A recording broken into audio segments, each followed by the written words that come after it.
in the future networks from the video side, some other emerging applications, cloud services and mobile users. And of course there is a quite close overlap with task 2 and task 3, especially on the cloud and on the mobile users. And also on the, from more you could say technological side, what are the trends to the towards going for higher speeds in the future transport network, some issue about timing and synchronization, and we also had some about layering, where it should be a different application at which point, and some properties of different layers. There'll be some changes in how, because after the talk we had yesterday, and which I've not been able to model into the slide set yet. The different subtasks, which nowadays these should be updated, is on the future network transport network architecture. It's also known as Beyond 100G, because that is the main focus point. It's headed by Kurosh, and it's very important to mention specifically it's closely connected to some of the open calls, especially reaction on the flexible grid, on the coffee project, about the spectral usage, and also with the MOMAD, because they have this focus on the alien waves. And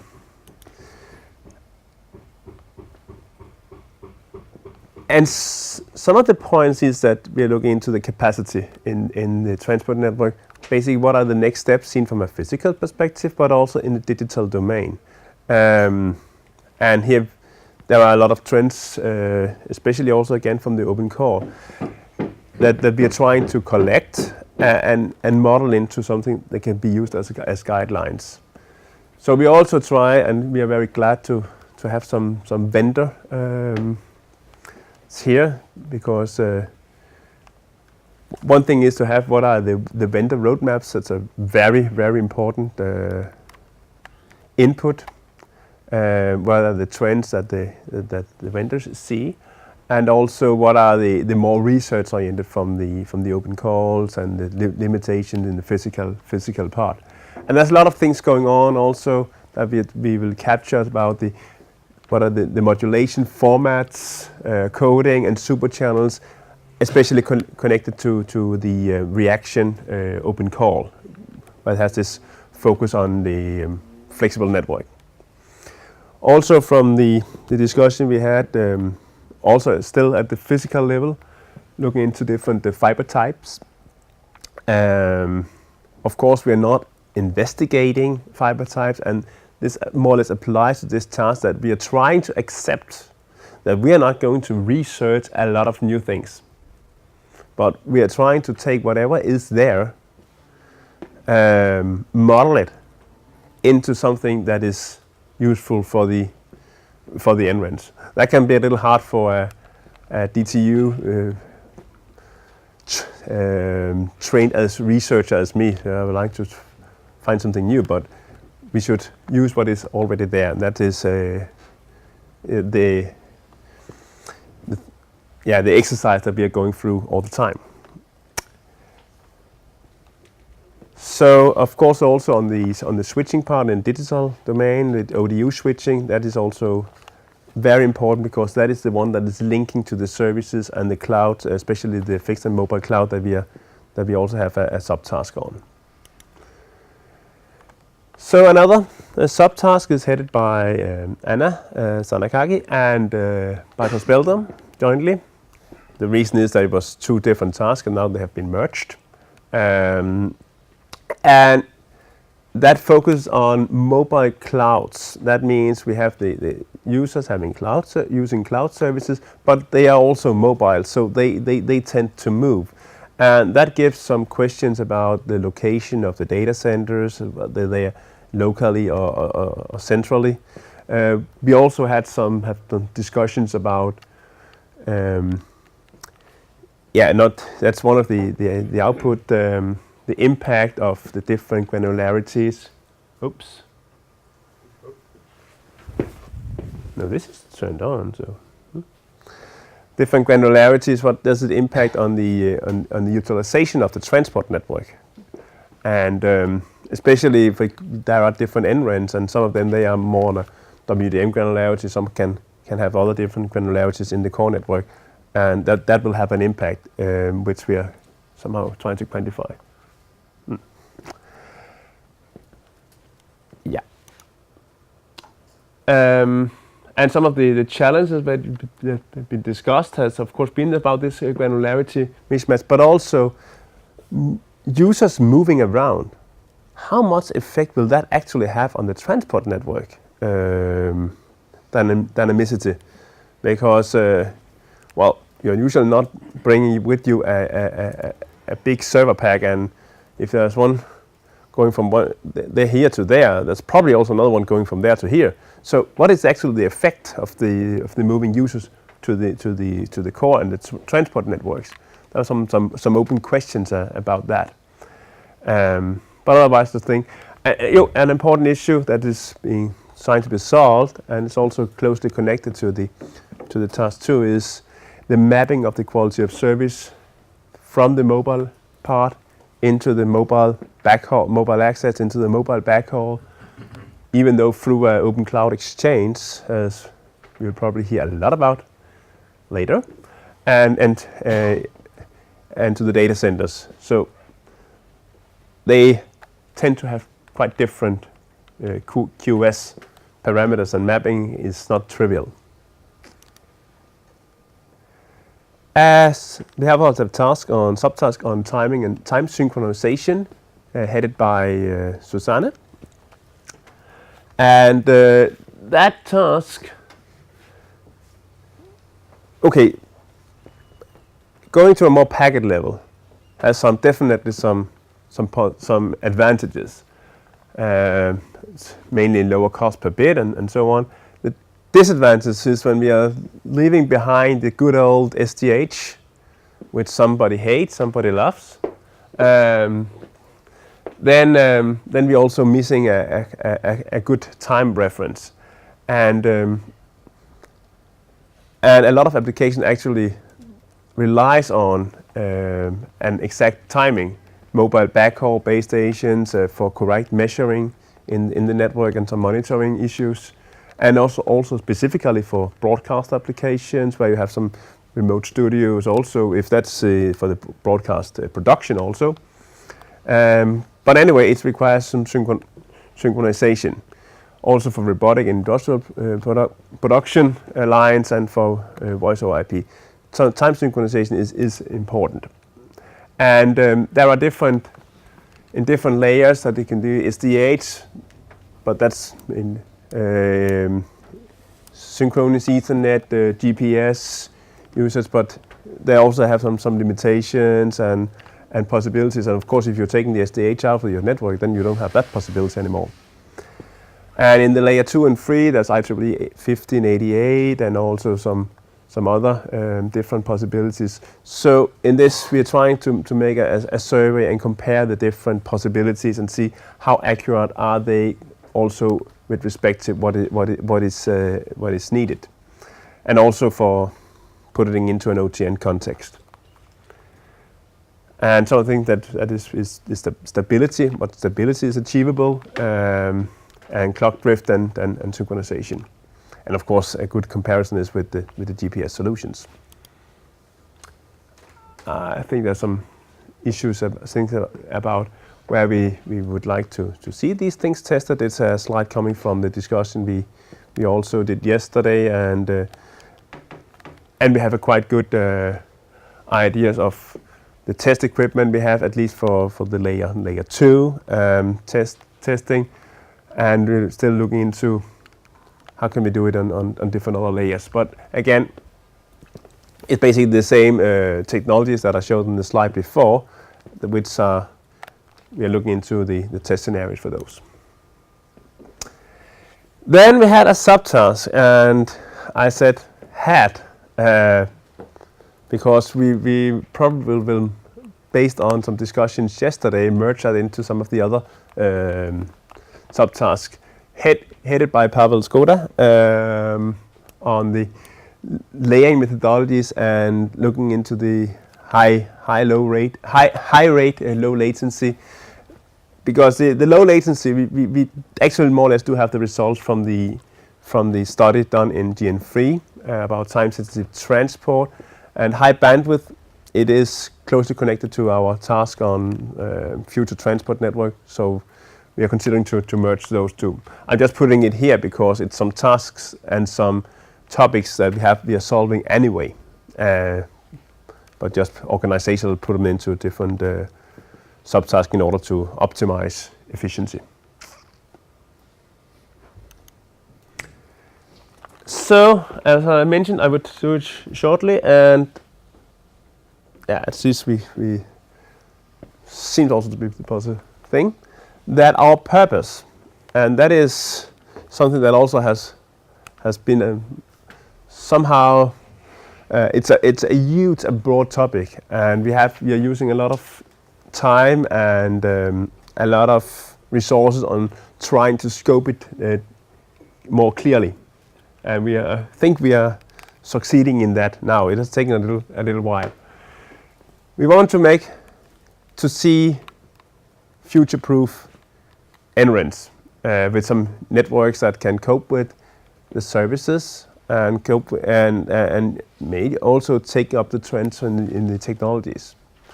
So that will do by providing some different possible paths towards providing the network, and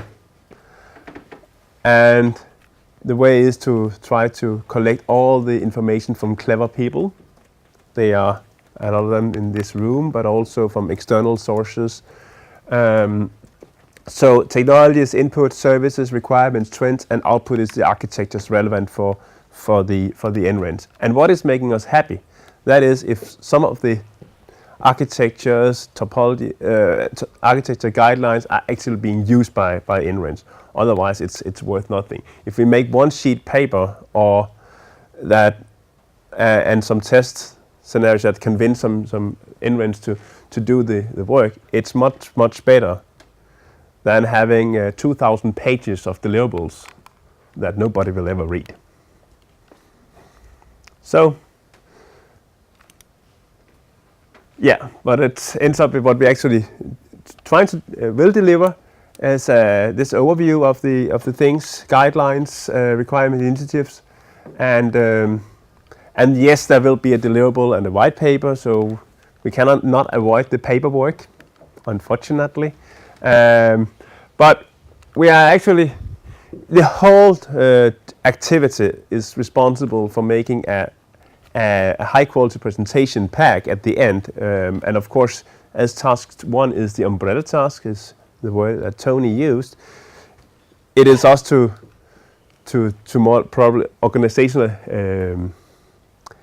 put it into that context. And that high quality presentation pack could be paperwork, it could be some proof of concept demonstration, or it could be all of the collected maybe into an app, including some video captures and how-tos and so on.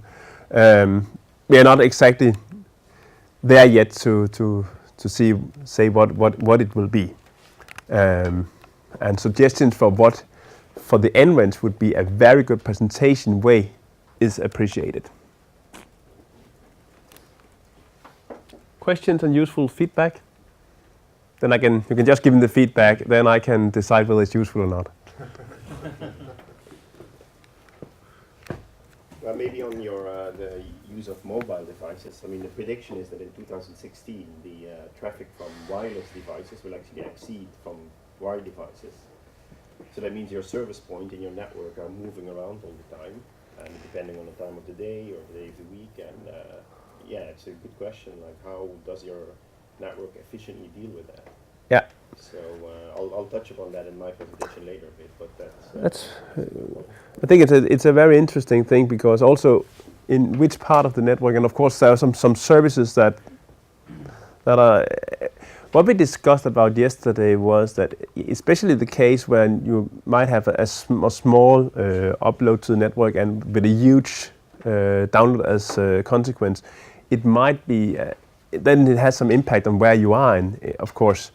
But again, a single user moving around can probably not make a big deal, but there could be for reasons where you have a lot of users going to one place, and then it will have it can have an impact on the also on the transport part. But it's an interesting thing, and how exactly to quantify it of course it could be done, but it's yeah. I look forward to that. Other Aimandas? Regarding the synchronization of the radio network of the base stations, I do believe that it is done within the radio network itself, and if it's an LTE from the radio access network, it's a packet core, so it's an IP, and there are no hardware, so to speak, hardware synchronization implied in that.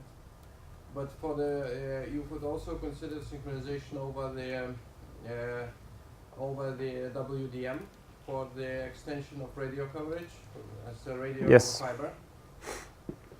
Well, if it's a relevant network architecture for research community, then you could look at it. It's the point taken, and I think we will. I don't know whether you, Susanna, have some extra comments to that one. No, but in the VDM and for radio fiber, it's an interesting thing, of course, because in mobile networks they operate. So, but that was one application, and there are still other applications where the timing are even stricter, I would expect. And Susanne is nodding, so I'm probably not saying completely wrong things. Okay, any other? When you speak about radio over fiber, do you speak about digital or analog radio over fiber? I guess it's a question for Raimundas, or is it? Just make a comment. That's a good question. I guess in theory it can be analog. If you minimize, if you want to minimize the remote radio head, you just simply have the converter and extract the analog frequency. Then it's no synchronization. And the other way is probably this is a CPRI and UPSI solution, so it's basically just sample them.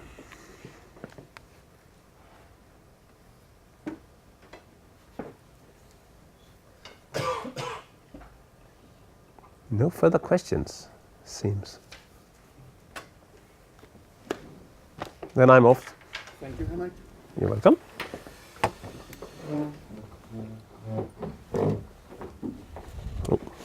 Next one on stage is Damir. I guess you will be telling us a little bit about everything in the cloud. exactly. So, when you're ready, the floor is yours. Okay. This one? I'll use my. I don't think it's working on Linux, so. Is it Linux? Well, probably it should work, but.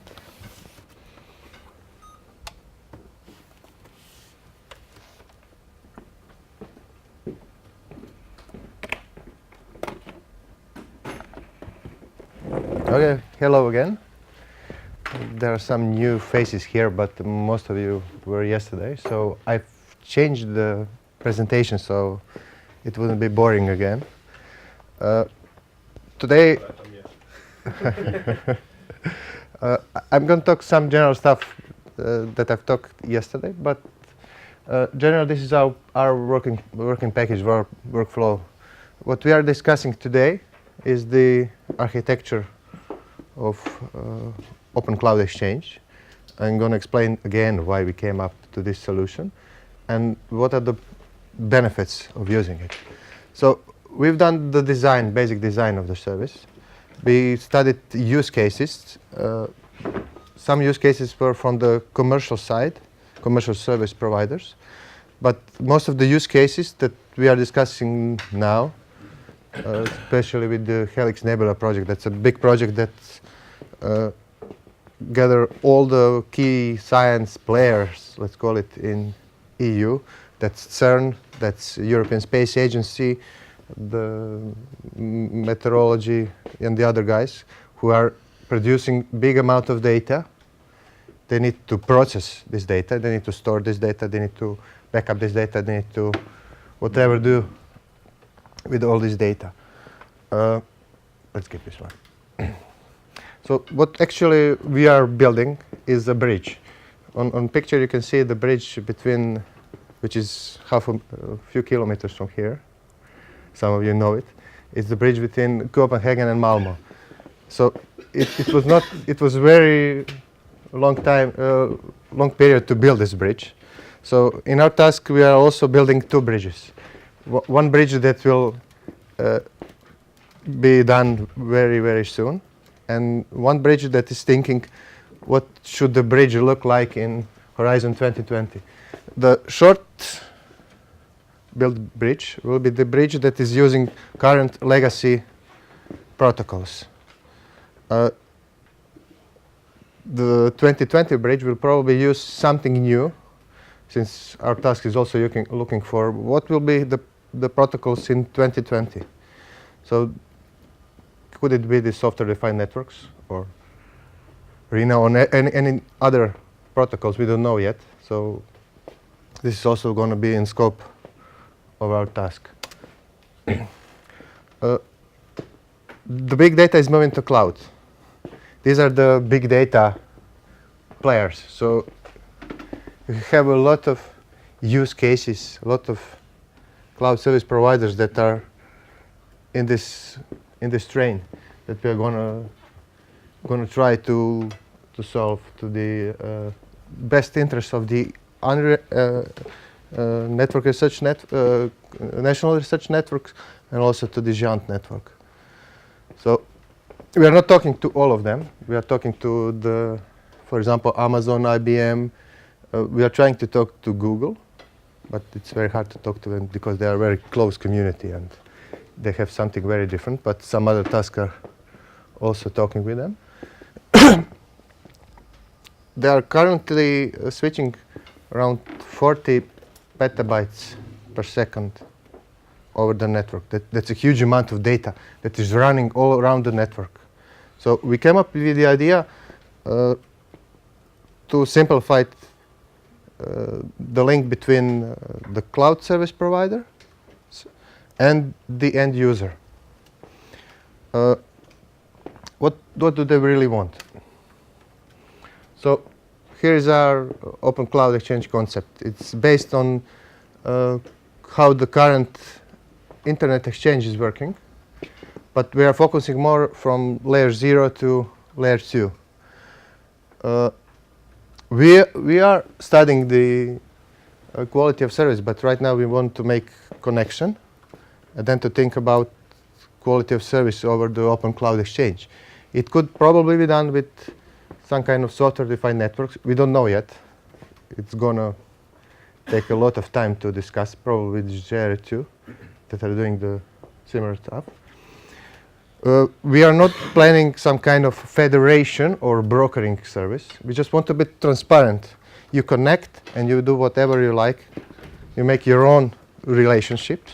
We are just point of presence on which you can do that. We are also talking about trusted third parties. I'm going to explain later. We're going to make the service that you can switch any to any. For example, that was a question yesterday. Can a commercial service provider talk to another commercial provider over our Open Cloud Exchange? The answer is yes, but at that point. So we are also, like in normal internet exchange, they can talk between each other. We don't care. But the limitation is from layer 2 to layer 0. Why is that very, very important? For example, if you are, this is not a regular use case scenario. Just going to make an example.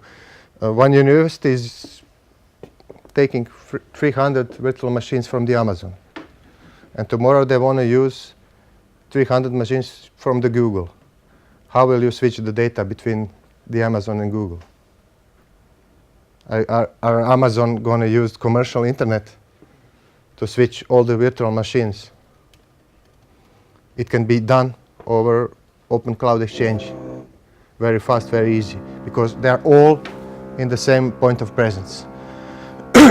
That's why we're also talking with trusted third parties. Different federations can use this Open Cloud Exchange.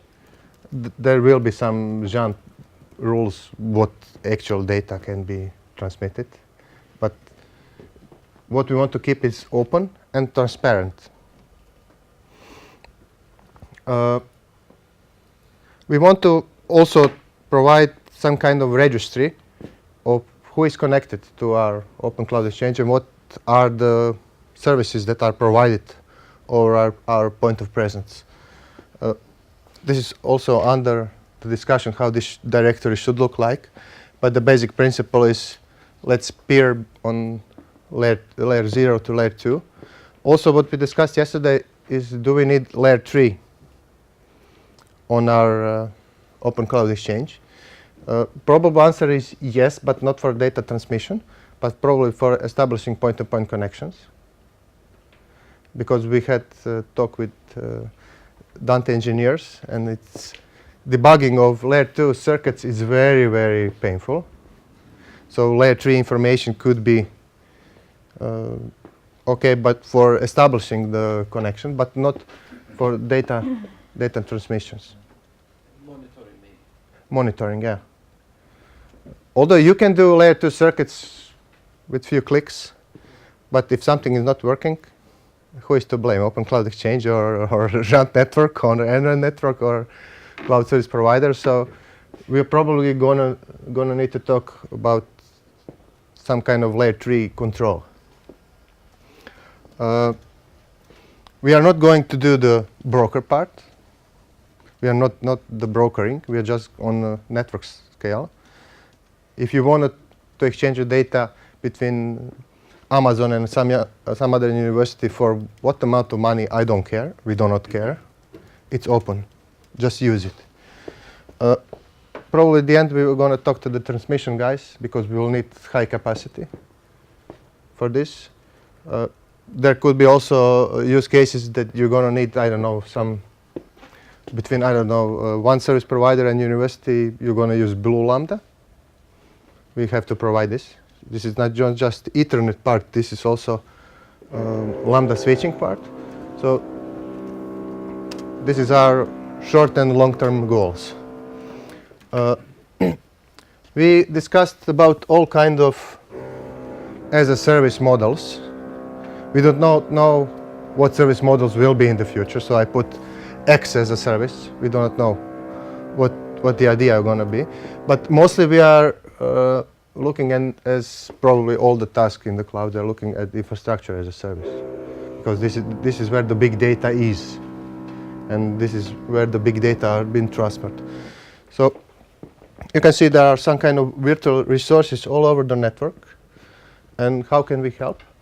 Well, we have, thanks to GEANT 3 project, a very high-speed network. And we are looking at GEANT network as a cloud carrier.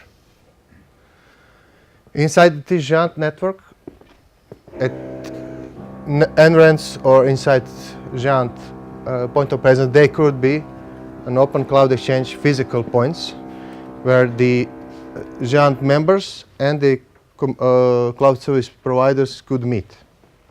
Just like normal internet exchange at your institution, but this is for the cloud traffic.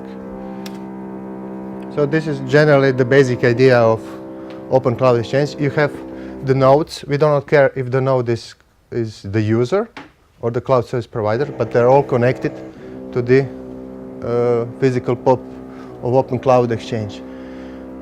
There has to be, there will be any-to-any connection. there has to be topology, some kind of topology exchange between the user and cloud service providers. What we are going to discuss, probably not today, but later in the project, are quality of service parameters, because it is very hard when you talk to the user or cloud service provider, what do you need from the network? What are your bandwidth needs? What are your quality of service needs? What are your later latency speed, whatever? It's very hard to find the exact data, the exact answers to these questions. So we are looking this very much later, but probably for because it is a question of different usage of the application. Different applications need different speed, latency, whatever. But we are more focused on transferring the big data and to simplify all the things. So we have developed few architectures of Open Cloud Exchange. Currently, some NRANs are doing their own cloud exchange within the national network. We are also planning to put one kind of cloud service, open cloud exchange inside Giant network. Why? Because it's much easier for Giant to discuss with all the operators, because they represent the huge community of universities within the Europe. So for them, it's much easier to talk with the real vendors. And also, what we are discussing is how to connect the open cloud exchanges that already exist. Should it be, I don't know, some kind of dedicated path via tunneling or whatever, or real physical links? We do not know yet. It will probably be the practical issue. What we want that to look like is this, to have some kind of dedicated connection between them. So what we are currently doing is to see how the inner cloud architecture should work and how the Open Cloud Exchange should work. What we are seeing right now is that everybody is switching to cloud. Why? Because it's much cheaper. It's very hard to build a new data center. It costs money. And there are all data centers around the world, especially the science data centers that are funded by European Union money and that can be used by the whole community. Also, some NRANs are starting to connect the government offices, so they're also going to need a huge amount of data to store somewhere. So this is also one of the use cases. Also, we are looking at the large project, like I mentioned, Helix Nebula. We are also looking at the IT infrastructure disaster recovery. We had one of the possible use cases is that one NRAN can back up its data to another NRAN, vice versa, and use it for well, not only for data backup, but for restoration and disaster recovery. So this is also one of the possible use cases. We are currently discussing the possible scenarios for a short term, just to prove that Open Cloud Exchange concept could work. This is our concept that we are discussing today. So we're going to see that this Open Cloud Exchange is going to be transparent. We do not care what are you doing and how are you exchanging the data. Like on Internet Exchange, you do not care what traffic goes on. But we need to provide the circuits between all the interested parties. So what are our steps? We started on April this year. This is our month 7. We have published the first draft of our service. It is currently on Giant intranet, but hopefully it will be published somewhere more publicly, because we need feedback not only from the JRE1, from the other groups, and especially the commercial service providers. What we started is design and implementation of the service that is starting right now. We are also talking about how software-defined networking can be used as control and management inside the Open Cloud Exchange. We are also going to use, trying to talk to the standardization contribution, because the cloud part is a very new topic, and it's not standardized. Like OpenFlow is not standard; it's just a concept. So we are hoping to provide some kind of demo for the Terena conference. So hopefully we will have something to show real how it's works in April 2004. What we are also focusing today, on more tomorrow, if you're going to join our session tomorrow, network for clouds for future big data applications. Big data is, well, this is the question, will big data switch to cloud? My answer is yes, but I want to hear your answers. We need e-science use cases. We have this Helix Nebula use case that is very interesting to us, and we're gonna be on that train. We want to see the trends in how the universities and research services are gonna be, because if you have a research project, are you gonna wait for the data center to be built to get your own machines to do some kind of research, or are you gonna use the cloud infrastructure? Can you wait right now? Because if you wait, you're going to lose the money. So also, we are looking in low-layer virtualization or usage of software-defined networking. Also, there was a question and talk: should software-defined networking be done on transmission layer? This is probably what task 1 will help us.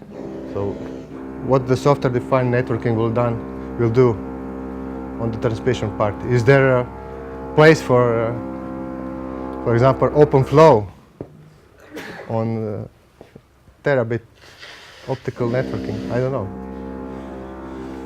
Probably the answer right now is no way, but in 2020 you never know. So if you want to know more about our work, come tomorrow to our case study. We're going to talk general what we are doing and what we are looking from you. There are also some information on Giant Intranet. We are going to do a lot of cross talk with other activities that are doing the similar stuff, especially with Service Activity 7 that is doing the service for the cloud networks. Yeah, we're going to kill him later.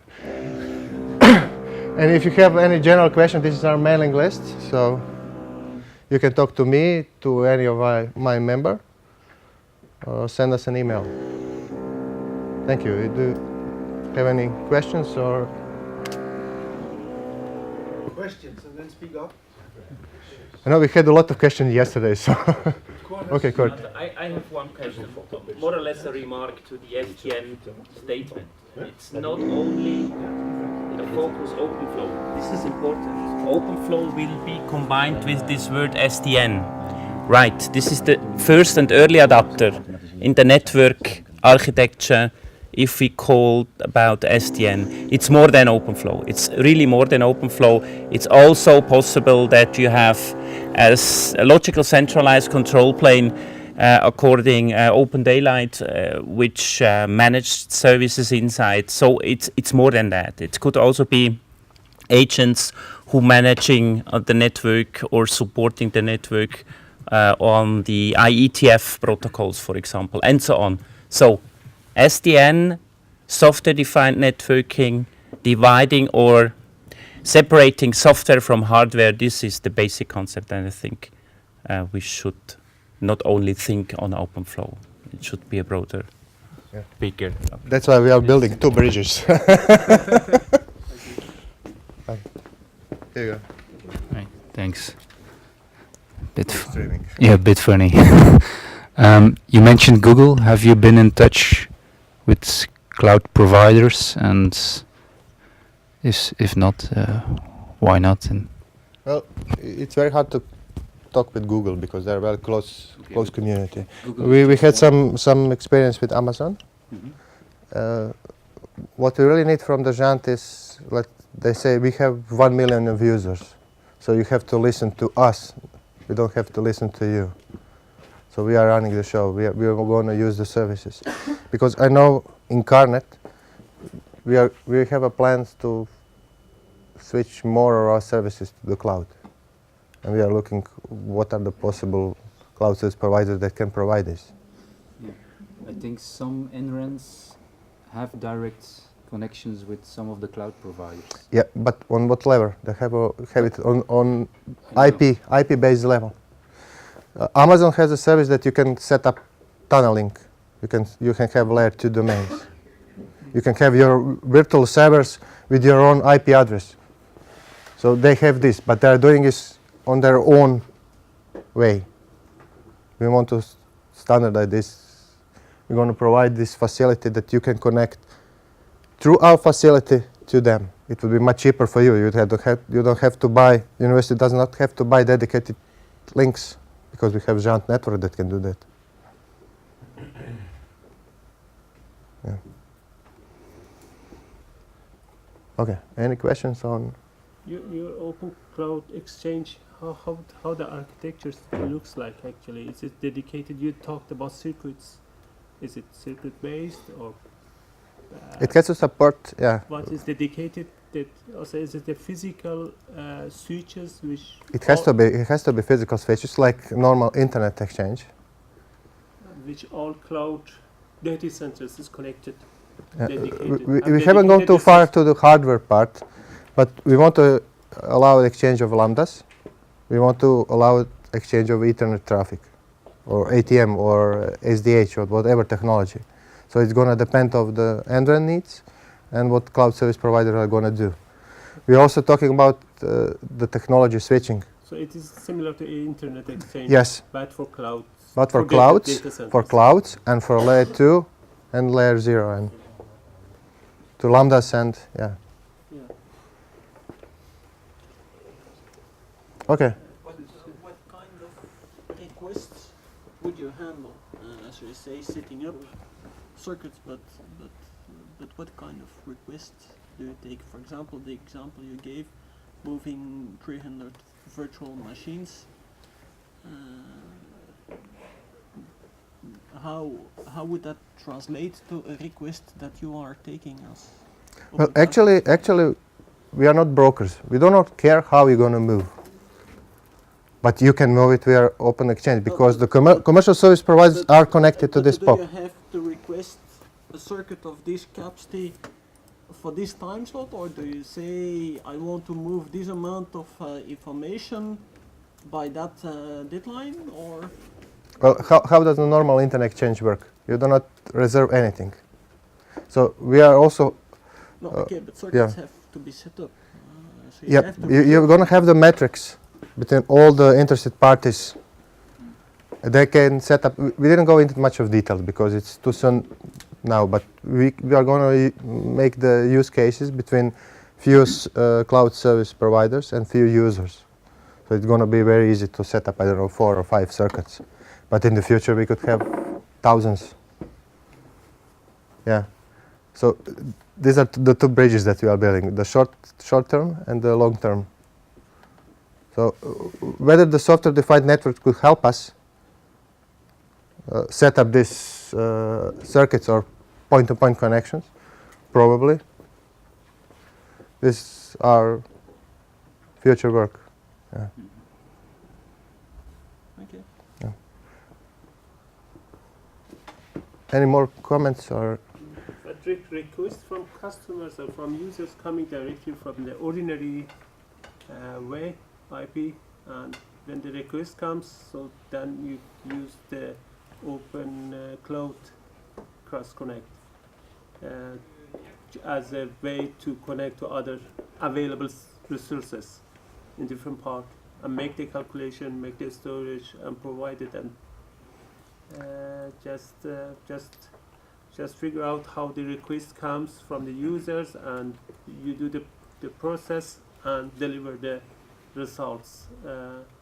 Everything is done through UCX, or Well, the actual traffic will go to the OCX, but no reservations, no calculation, because you have to have OCX connections from the university to the OC exchange physical points. It's going to probably be layer 2 or lambda circuit. From that you can go to the cloud service provider. So you don't have to build any kind of tunneling on side of the university because NREN will do that for you. They will reroute the traffic to the Open Cloud Exchange. And from Open Cloud Exchange it will go directly to the cloud service provider. The good question is quality of service. So we are, because it's going to be a point where a lot of traffic will be exchanged. Much more than normal internet exchange, because it's for you, it's if you have a lot of data that are traveling to the internet exchange, you're going to buy dedicated link to the provider that it will be much easier for you.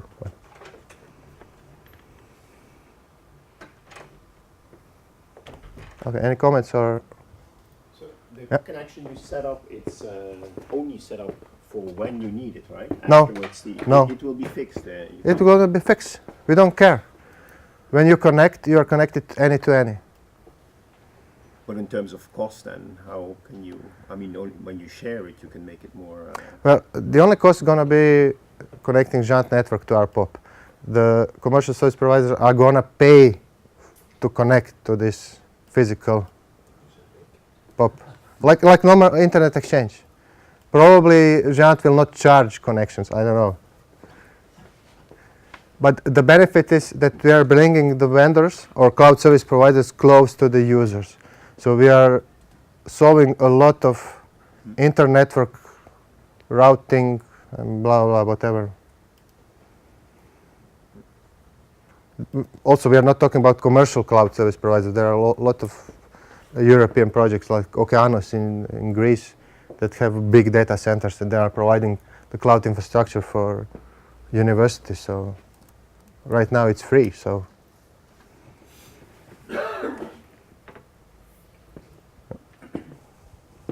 More questions? okay, Raimundas, you.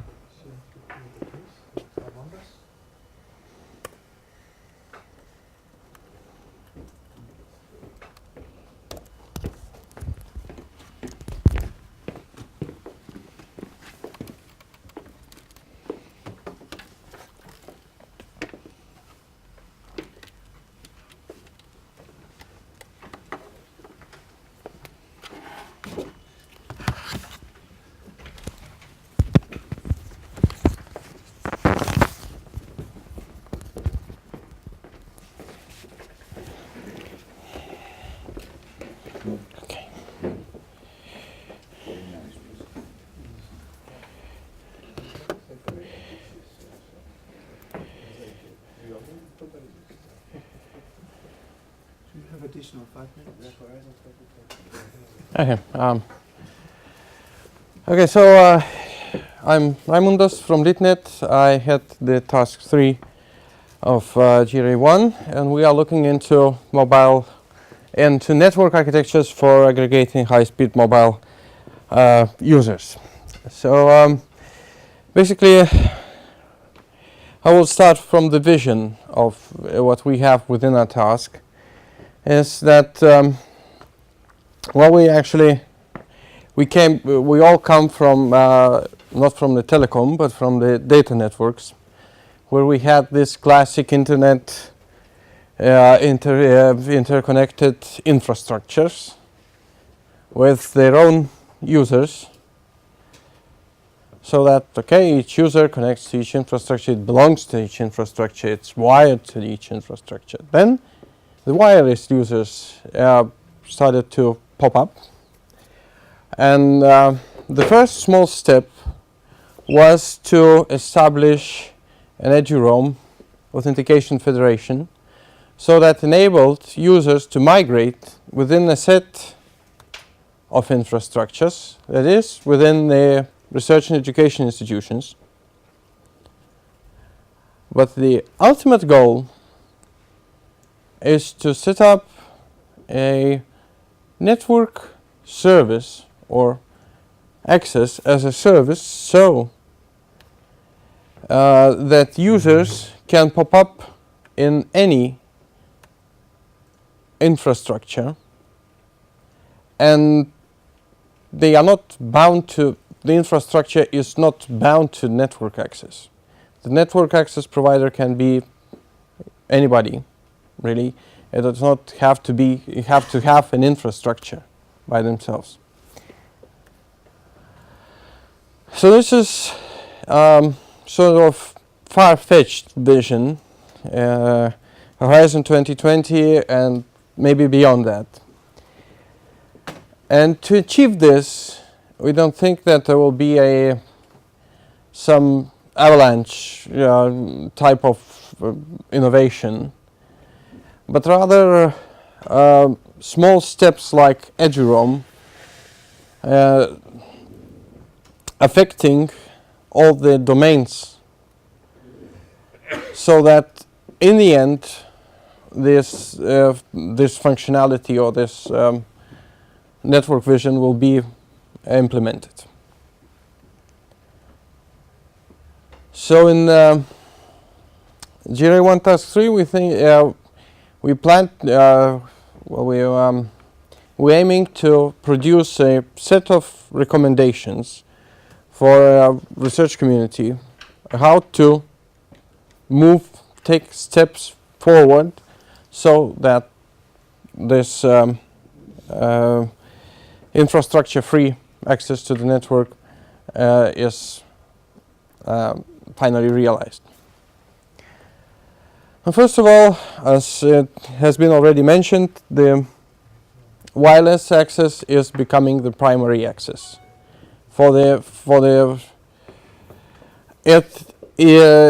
It will not kill wired, because basically you have to wire in wireless somewhere, and there will be some equipment like video conferencing equipment around the room which will be wired into the network.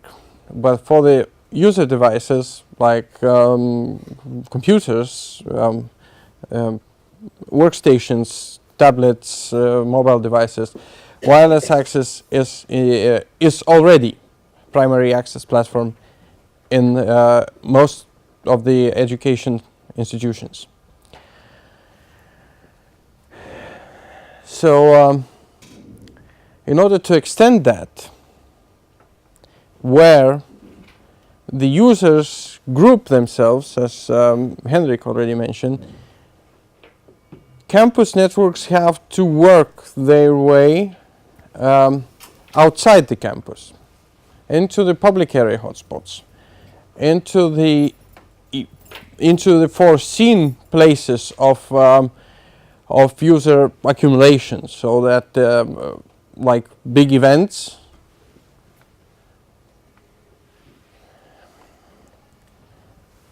there's also a need, still a need, to offload or hand over users between various access technologies, between 3G, LTE, mobile access and the wireless access. We still have, and we most probably for a few years to come will still be having those technologies. And then on the aggregation level, on the aggregation domain, in the level of regional or national research and education network, there's also need to backhaul. There's also a possibility to implement Wi-Fi as a service platform, so that the wireless access is extended into the areas where there is no expertise how to implement it, like in small schools. There's also a initiative that has been that produced an open call project for eduroam over the LTE. I will not extend on that one. And also the traffic aggregation from mobile operators is still being done. It's foreseen to be done within this area. And in the core network, well, wireless is an access technology, so the layer, the network domains closer to the user would be more affected than the core network. But on the global scale, core network has the capacity and the expertise and the weight to do some to direct direct the whole initiative to the point where it is accepted in industry and worldwide. So there could be there are possible scenarios for backhauling of mobile traffic within the core from the regions comprised of small countries and so on. But more essential things are to foster the global initiatives like International Mobile Network Code for education community, or collaboration with other industry initiatives like 5G public-private partnership. So these are the key areas of study for task 3. And I will talk about those in detail. So first of all, the handover between the various radio access technologies. We are working on a recommendation of how to implement network architecture that would support the device, the seamless communication, while device is moving between the infrastructures, between the mobile infrastructure and the wireless infrastructure, and between the wireless infrastructures, so that you can, in principle, transfer more than one frequency over the fiber. So you can have various radio technologies in the same place or close together. And if you have users moving moving in this domain, basically you need a mechanism so that users keep their communications running. Currently, it is now up to application on the user device to keep these communications. But if more and more services like video streaming would rely on the data transfer rather than the classical voice channel, this will change of infrastructures will become relevant for the device to keep the communication. We also looking in the long term on the SDN approach for this. It's not that SDN would be the medicine for this. There are other ways like proxy IPv6 mobile, but SDN could be one standard way to do it. So that's the framework we are looking into.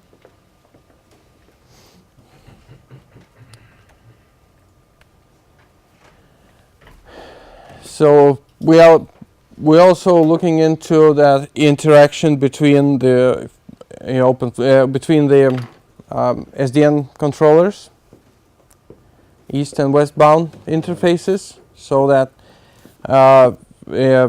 users moving between different domains who supposedly have different controllers are communicated about and have their roaming capabilities.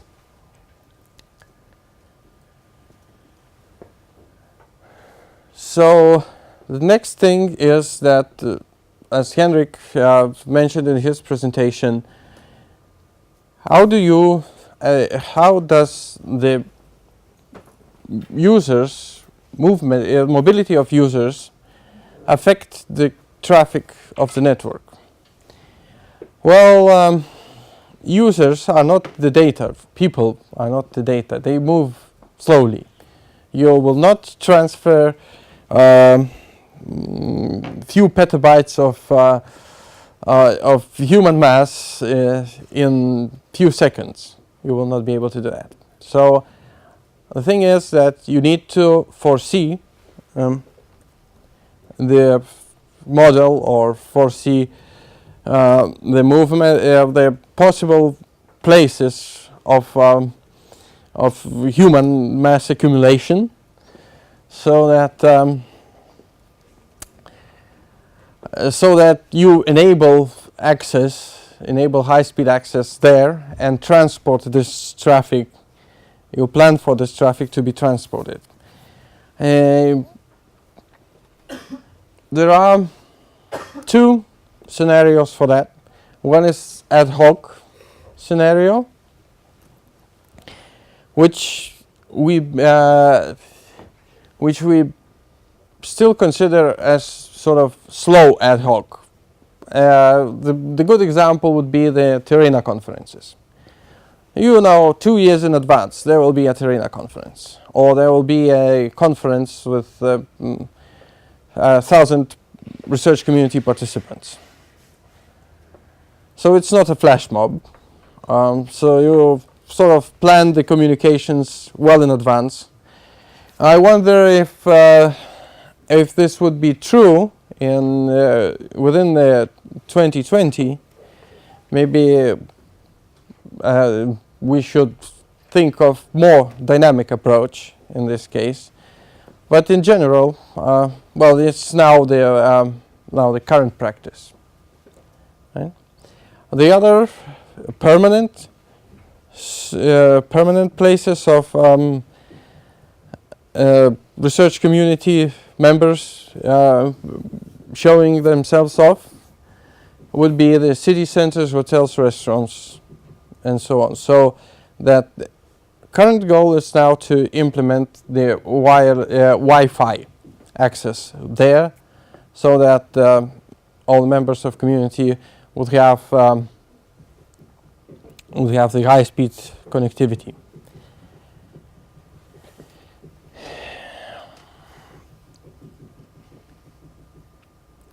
The framework, the architecture framework we are looking into is that we have, in general, we have a network provider, and we have the we have identity provider, and we have research and education network network resources that are of the interest to the users.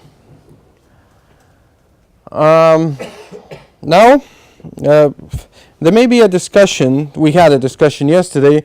Why do we need this if the mobile roaming prices will go down, at least within the European Union?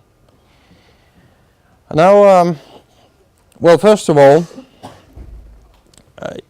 world is wider than European Union, and EduRoam is already a global initiative.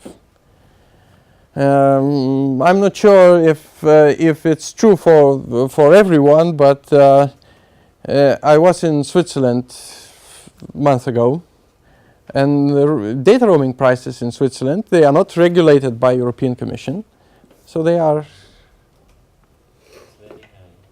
It's an interesting. So take Switzerland, take United States, for example, or we still do not have a global government to regulate that. So, and another thing is more technical issue is that mobile data networking, it has its limitations, and the limitations are basically concerned with the uploading the information. So if you use your tablet or your mobile device for browsing or video streaming from some place, then it's okay. But if you want to upload some data or to interact with your laptop computer, mobile data communications, even the LTE part, still are not in shape to cope with that.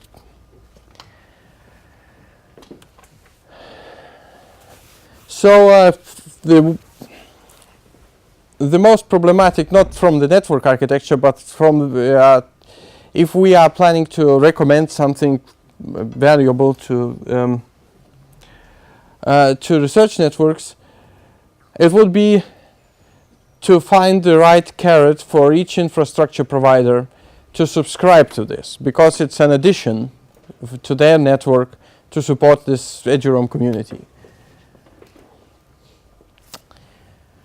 So we outlined a few of the possible carrots that are, to our knowledge, are more successful than the others.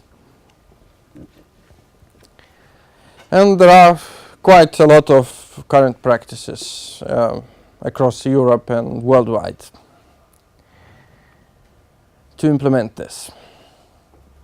So currently we are putting this together into one piece of recommendation.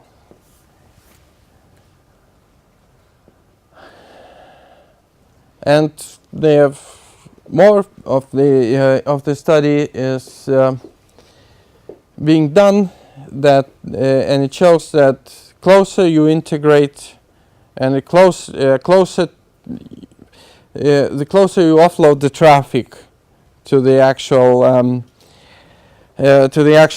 access points, the cheaper it becomes to implement this. But it's also well, it may not be in 100% true. It is this assumption is based on the current practices. Wireless as a service is another architecture that we might recommend. It is not very. It has implications on the network architecture, but these implications are not very significant. The thing is that we also extending the Wi-Fi access to the institutions where there is no expertise. So two extremes now are being proposed. One extreme is full wireless coverage for any institution who requests it from National Research Network, so that people would come, measure, evaluate the premises, measure the build, or take the drawings of buildings, model the wireless coverage, and install the access points. And in the other, and this goal of the service is to provide the signal strength of the wireless radio to the whole premises and maybe campus area. Another extreme is to only provide the virtual slice of the wireless network management, so that the institution who already has the wireless network, who has a certain few generations of the wireless network, they do not need a few generation of access point controllers to stack in the rack, managing different parts of their infrastructure. And if one controller fails, there are no way to take to manage those access points with the other device. So that would be one way to save costs really, and to add flexibility to bigger institutions as well.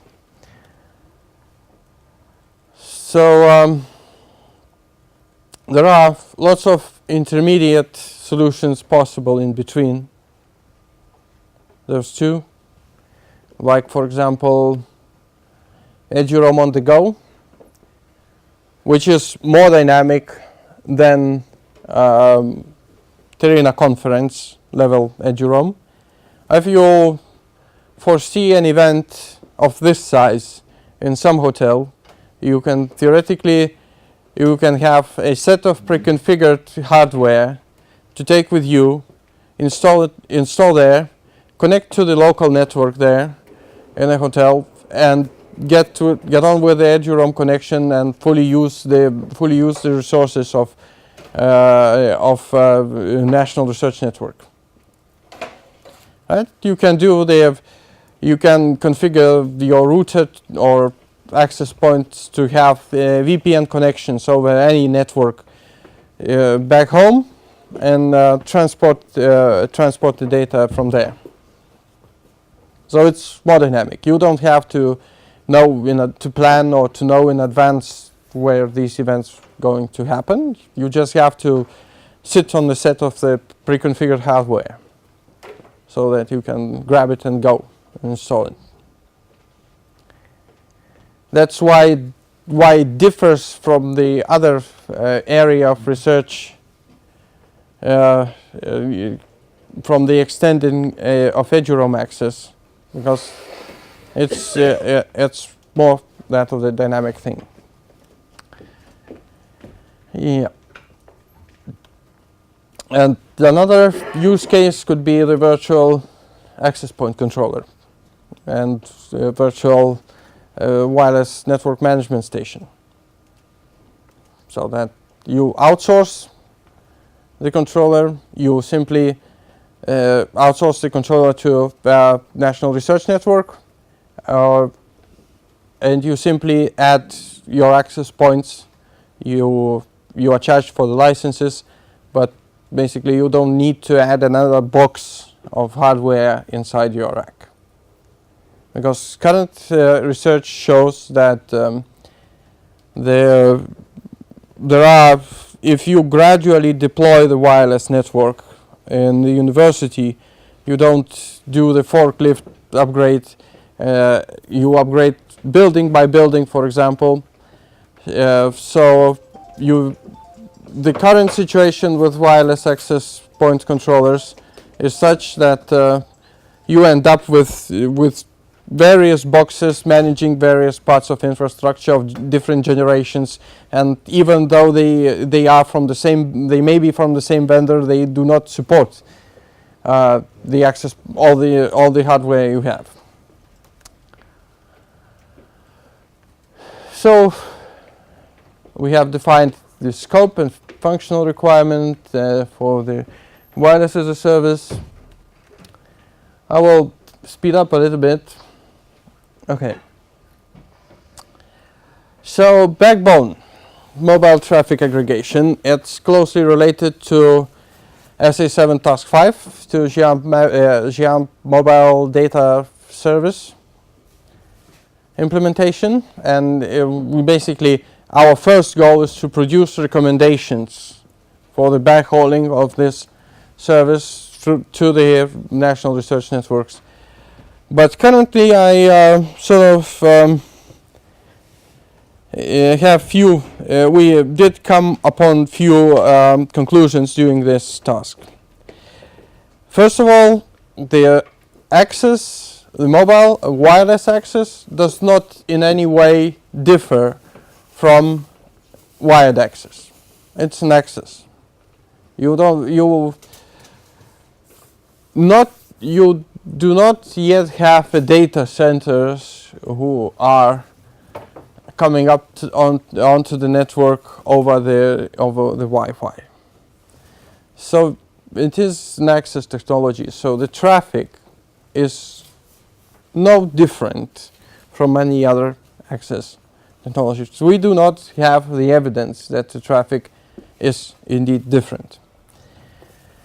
But given that the amount of devices and amount of services available to over the Wi-Fi is increasing, definitely it is a substantial amount of traffic. It's the only, but it's access traffic is increasing in any way. Simply that amount of devices brings up more traffic with them. So we are still looking into these traffic characteristics. We have already obtained at least one or two real characteristics from the research networks who are implementing mobile services. But current findings are that there are no specific requirements. There may be strict requirements for delays and jitter, but some of these requirements are masked within applications, so that the buffers are higher, buffers becoming deeper, and applications simply can cope with that.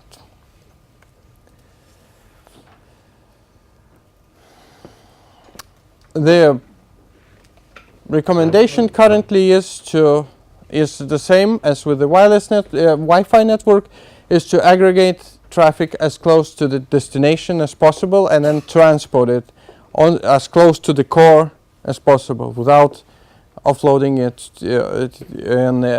outside the core. But given that current GEA mobile data service will be implemented only in 3G, it's no way that you can offload traffic any closer to the destination than the packet gateway. So there's basically one or one plus one for resiliency links with the mobile provider. So that's currently it is that you the current recommendation is that you connect with the service provider, transport this traffic to the core directly over the whatever switching equipment is, switching technologies are possible, OTN, DWDM, or dark fiber connection, and that's it. Currently, LT is under study because the next generation of GEA mobile data service will be LTE if it will be implemented. So we are going to prepare recommendations for that as well.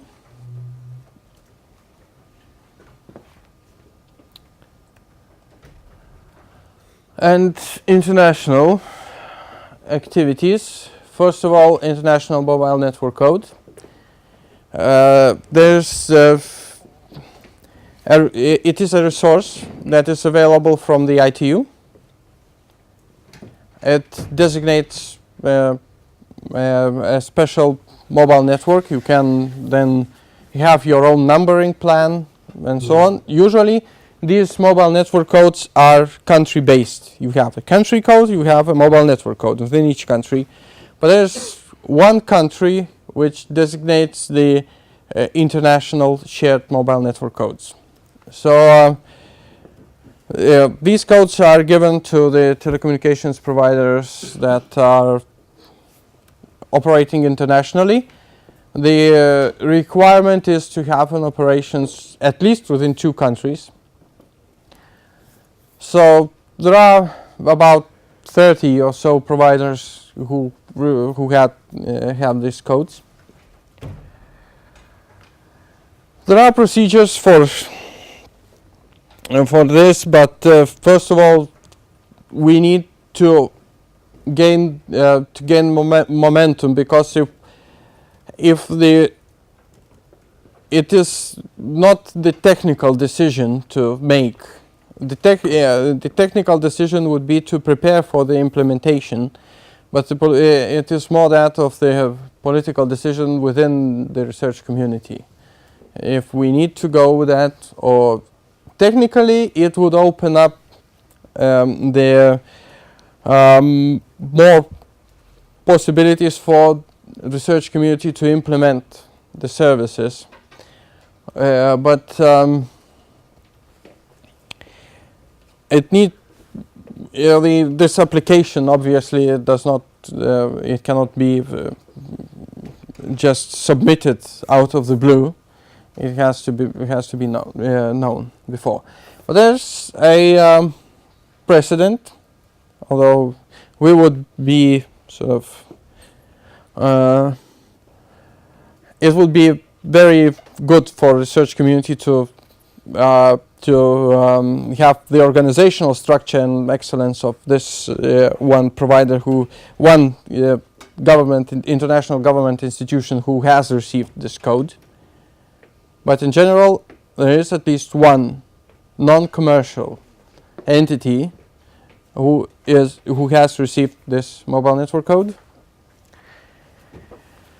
And this idea has been communicated through the TF Mobility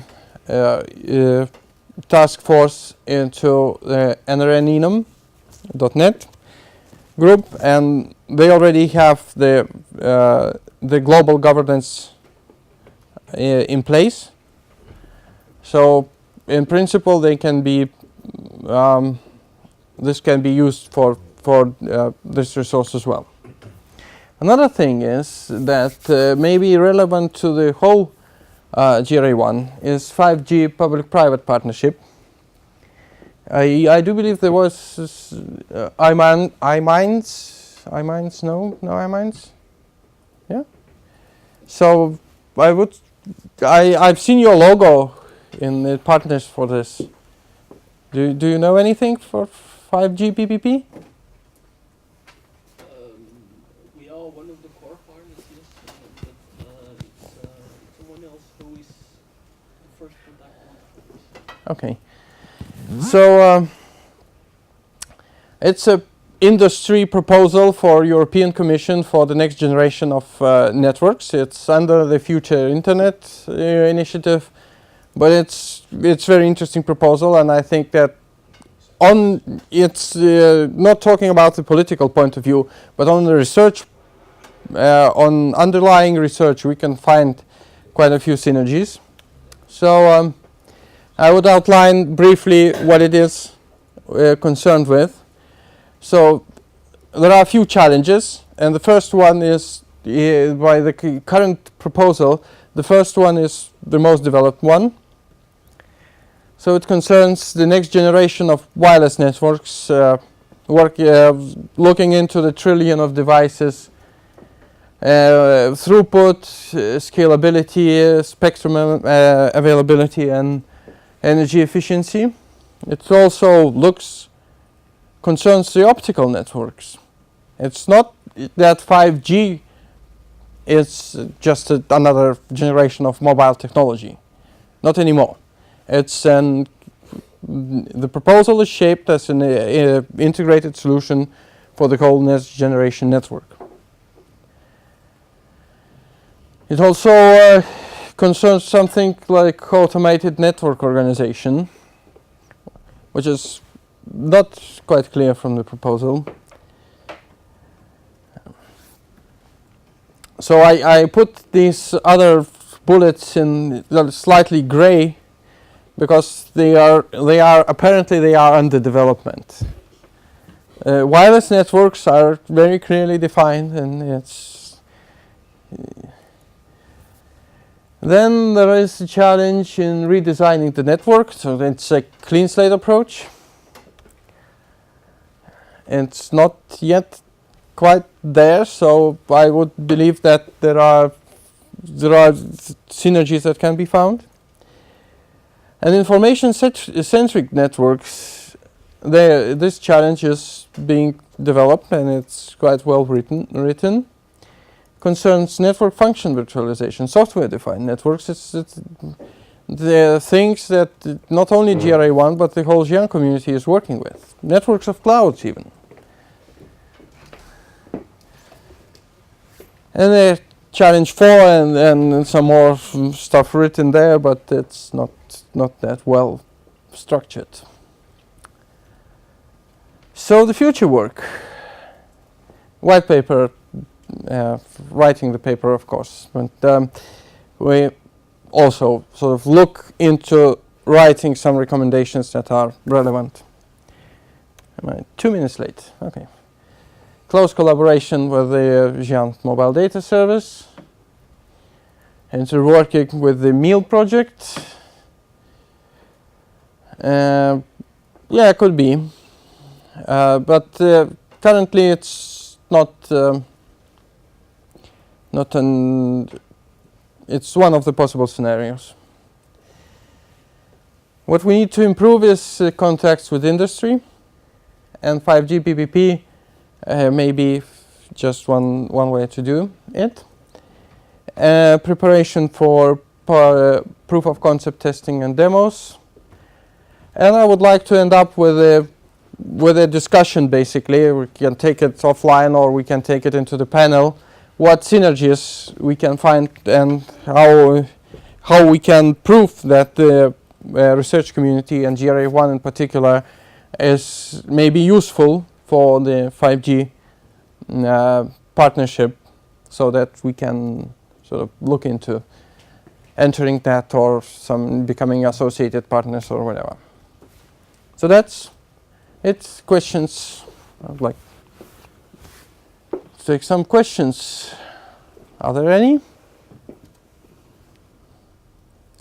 Given the yeah?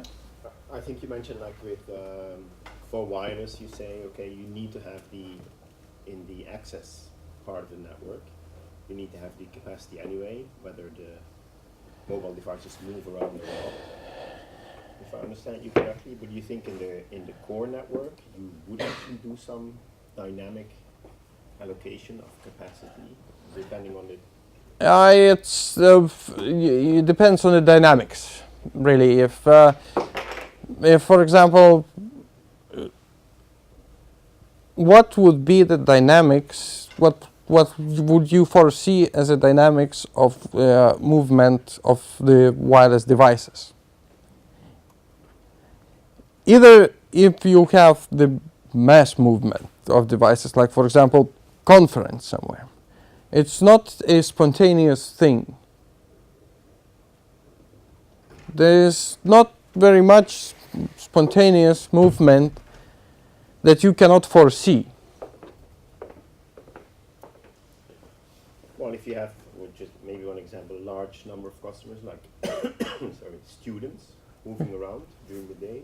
Yeah, but then you foresee where they will be and you plan in advance. So it's not that much of the dynamic within the core network. What you have to consider is students moving across the different domains, maybe across the different access points and across the different parts of infrastructure. Like for example, if the two campuses are sort of close enough, so that the students might wander from one campus into another campus, and they are totally different IP domains and totally different in terms of hardware implementations of the wireless coverage. So that would be, but if these campuses are two together, they are not flying together and flying away. So they are sitting there together, so most probably you would plan that there will be a movement of wireless devices between those two, so you would plan the capacity accordingly.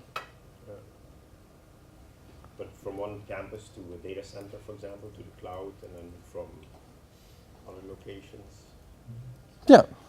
So what's... well, if there's a sudden requirement, like for example, I don't know, something just became available in some places, but then you have the same situation with any access. Like for example, I don't know, okay, there's a video from the LHC showing the way they I don't know, find how to overcome the speed of light, whatever. Okay, so everybody is downloading that, or everybody is doing something with this cloud provider. You would have to increase the access towards the resource, not towards the access. You would have to increase the capacity towards the resource, not towards the access layer. Wouldn't it also depend on where that data is flowing, though? Yeah. Yeah, but So which path it takes to yes, but this mobile data is not very different from any other access data that there is, except that it moves, but it moves within a certain area. It does not. The dynamics are not very high. Yeah. At least we do not. If you have any evidence on that there are, yeah. I think that the answer is that when you deploy an access point, you already connect it with the Capacity. bandwidth, and you have the bandwidth to support the access. So you don't have to think about the motion of the client. You already have allocated bandwidth for them when you install the access point. Yeah, could be. Yeah, I was thinking more about the core network. So, and I guess So if you for the over core, it doesn't matter where the access came from, desktop, mobile, whatever. Yeah. It's the same.